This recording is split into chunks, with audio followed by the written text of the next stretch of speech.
What do you think the number one killer is in all of the US? Actually, in all over the world. It's stress. And the reason why it's killing us is because we're not able to deal with it in a way that changes the way that our brain interacts with stress. And so it starts to create these biological problems, these physical problems that then, of course, lead to death. This is a serious issue. So I want to discuss with you one method of making sure that we switch our brain in a way where the cortisol levels drop, that's the stress hormone, and we are allowing that part of our cortex, that part of our brain that is responsible for social awareness and communication and all of the things surrounding language, which really means how we create relationships, right? All of those things are about creating relationships, not only with ourselves, but also with other people.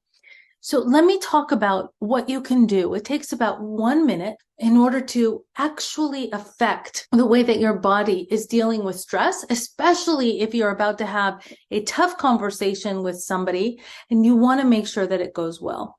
So the first thing that I'm going to invite you to do is to notice which parts of your body are tense.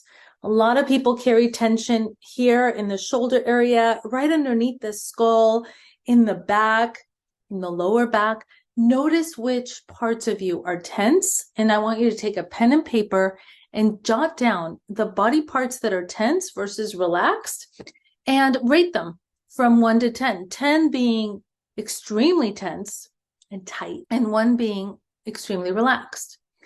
After you do that, the next step is to take some deep breaths. You all know how to do this, but what I'd like you to do is to do this for a count of 5. So inhale 5 slowly, exhale 5 slowly, and we're going to do that 3 times. For the sake of the length of this video, I'm going to ask you to just pause it after the first time, and then we'll continue. So let's go. Take a deep breath slowly up for 5 as you inhale. And exhale.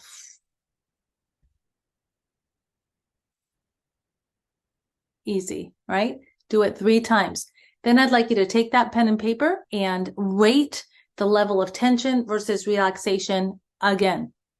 The next piece is to just whatever's comfortable for you, whatever's pleasurable for you. I'd like you to invoke some yawns and stretches. So number 1 is yawns.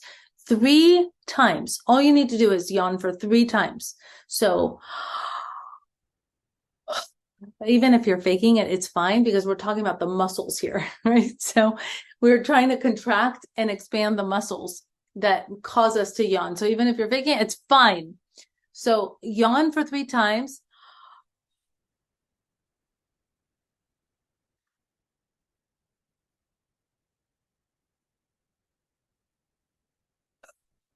Did that cause you to really yawn? By the 3rd yawn, I was yawning for real. Okay, the next piece is to stretch in a way that is allowing the blood flow into your cortex, into your prefrontal cortex specifically, to go to where it needs to go, and to also relax your emotional brain, which is, of course, your survival brain, and to calm that down. So what we're going to do is first crunch up all your muscles in your face, all the little tiny muscles that you've got in your face, just crunch it up, like crunch all of them up so that you just do weird faces, okay?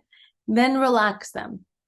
Next, we are going to turn our neck to the side, or just actually lower it to the side. Oh, you feel the stretch right there. And then you go to the other side. You feel that stretch right there.